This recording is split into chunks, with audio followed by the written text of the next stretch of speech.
the planet we are living now is a borrowed one. So we need to keep it intact for the next generation, our very own generation, not any other generation. So our down the line. So that is the meaning for the nature. And if we go nature-based solutions for net zero, what are those activities that can really bring net zero? We have, like, if you have a degraded forest, then you have to go for afforestation and reforestation and restoration of degraded forests, and then protection of wetlands, water bodies, so like the Honorable Vice Chancellor was just saying, modern agriculture. So here we have sustainable agriculture and land management. So these are the takeaway from today's theme. And when we come into the Banihat, we have a big tag that we have been the most polluting in the past, not currently. I'm very happy to let all of you know, after much effort by the board, we could install the real-time air monitoring there in Nong Tamai. So we don't depend data anymore from the other states. Previously, we had to depend data from the other states, so we proudly say now we have our own data. So now, after we have checked today, we have an AQI of 102, which is under the moderate, on top of having all the industries. So I really thank the industries for cooperating with us. It would not be possible, because we always fight, like we fight with industries a lot. But then when this is achievement, I give them credit also. It is because of their cooperation. And we are happy also to let you know that we have participated in the Scotch Award, and we have been nominated for the award to be received on the 20th of this month in New Delhi. And that is study the efforts made by the board in controlling air pollution in Bernihad itself. So one award is for the most polluted, and another award is for the effort. So you can well imagine challenges. So I request our industry partners to keep supporting us so that we get the tag removed in the days to come.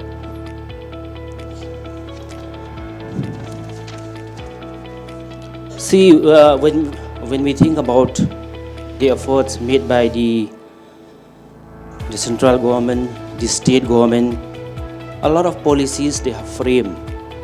And then let us turn back now to a sustainable SDG. Are we aware of what is SDG? These are the Index of Development, Sustainable Development Goals. And how many are there? There are 17 goals which have been set by the country, by the central government. And almost half of them are almost very much relevant to the climate change environment. I'll just read you a few. If you see SDG 13 is called climate action. SDG 15, life on land. And then SDG 14, life below water. SDG 6, clean water and sanitation.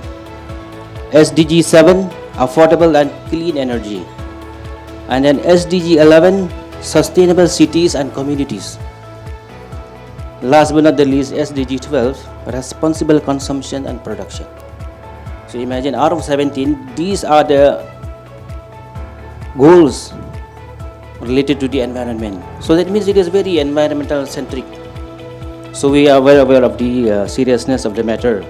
And if we go by the policy, the central government, they have framed this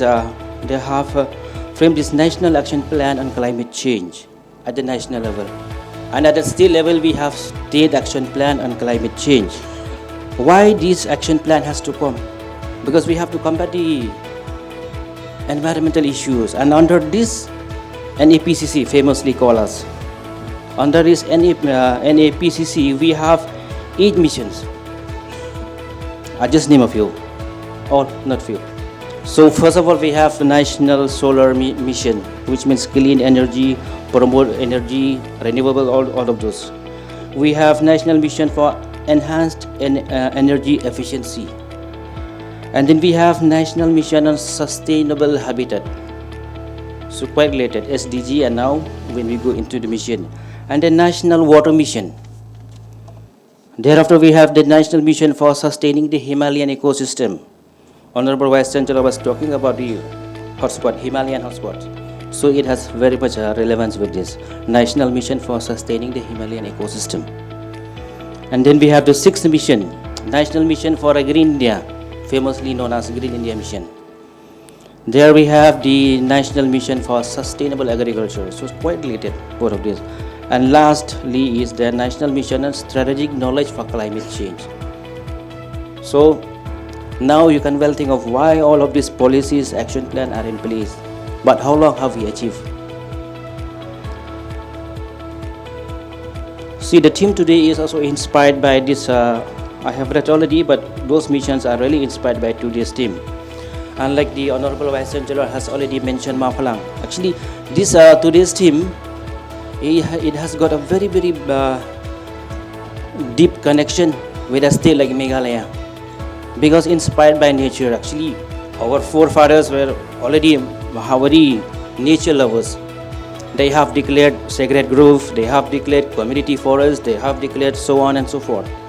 So that's why we have a very big chunk of carbon sequestration in our state. And besides, they are keeping very beautiful landscape. And nowadays we have very commonly under the Wildlife Protection Act, they have those communities who are willing, now they are being declared as community reserve. So these are a big carbon sequestration. Besides, they are preserving wildlife, flora, fauna, and the traditional practices. Because in most of those sacred groves, you will have the traditional religious practices. So all of these three are conserved under one point, under one umbrella. So we are really proud of that. Because why? If we go by the record of reserve forest, unlike Assam, they have a major chunk of government land where they have reserve forest. But for a state like Meghalaya, we have 96% community land. Only 4% is a government land. You can well imagine, if there is no participation from the local communities, what would have things look by now? Because we don't have control over them. So that's why I think when I get to see this today's team, I really feel proud to belong to Meghalaya because of this practice.